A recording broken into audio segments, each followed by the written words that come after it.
The lights blazed across the television studio as Jasmine Crockett walked confidently toward her seat, the navy blue pantsuit accentuating her poised demeanor. The 40-year-old legislator's heart raced beneath her calm exterior as she prepared to face one of Hollywood's most outspoken liberals, George Clooney. Just moments earlier, Clooney had stepped onto the stage with his trademark silver fox confidence, announcing to the packed audience, "Crockett is nothing but a sellout who abandoned her principles for political gain." The harsh words hung in the air as scattered applause mixed with gasps of shock. Crockett, gripping her folder of documents tightly, didn't flinch as millions watched from home.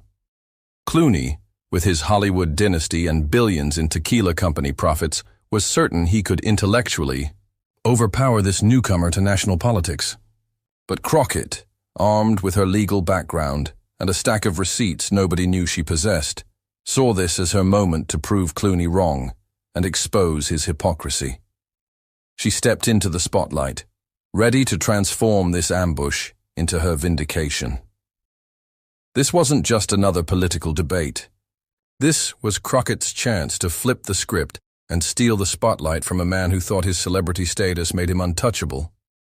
Before we dive deeper into this explosive confrontation, drop a comment telling us where you're watching from. And don't forget to hit that subscribe button so you won't miss our latest political showdowns.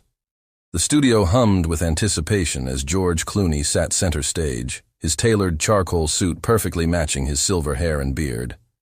His relaxed posture couldn't mask the intensity in his eyes as the host introduced him as Academy Award winner and political activist George Clooney. Clooney nodded graciously, his smile not quite reaching his eyes as he adjusted his microphone. "Thanks for having me," he began, his deep voice commanding immediate attention. "I'm here because we need to talk about accountability in politics, and Representative Crockett has become the perfect example of what's wrong with our system today." The audience stirred as Clooney leaned forward, his expression hardening. "Jasmine, Crockett presents herself as a champion of progressive values, but behind closed doors, she's compromising on everything she claimed to stand for. She's betrayed her constituents for political convenience, and it's time someone called her out." Some audience members nodded in agreement as Clooney continued his attack. "She talks about criminal justice reform, but has watered down every meaningful bill. She claims to fight for voting rights, but has been absent when it matters most.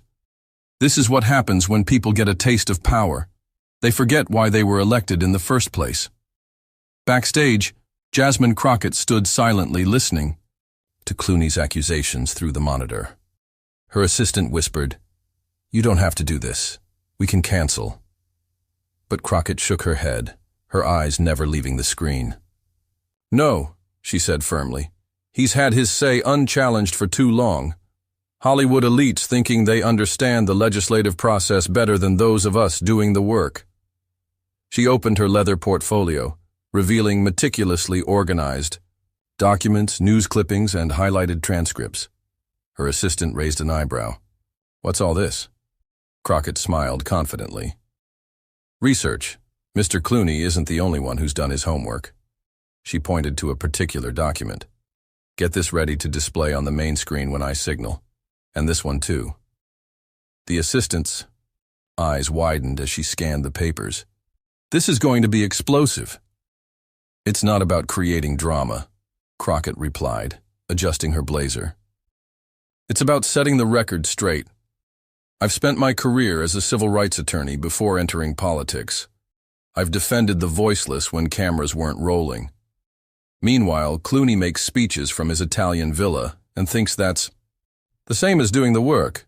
The floor director approached. "Representative Crockett, you're on in 30 seconds.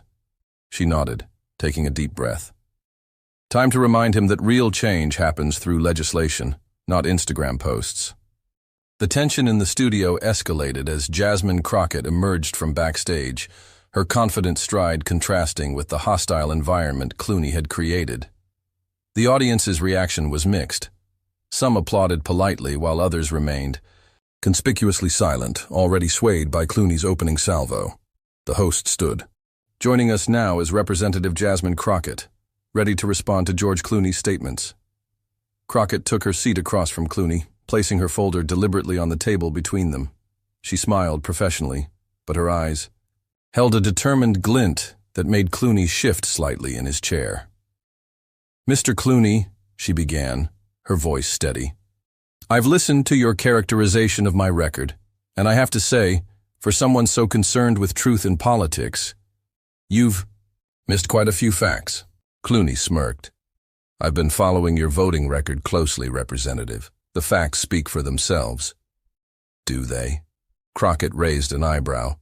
"Because I'm curious which legislative sessions you've attended, which committee meetings you've witnessed, or which policy negotiations you've been part of." Several audience members chuckled, but Clooney pressed on, his voice gaining intensity. "I don't need to be in the room to see the results. Your district has one of the highest poverty rates in the country, yet you've voted against expanded relief measures twice." The audience murmured as Crockett leaned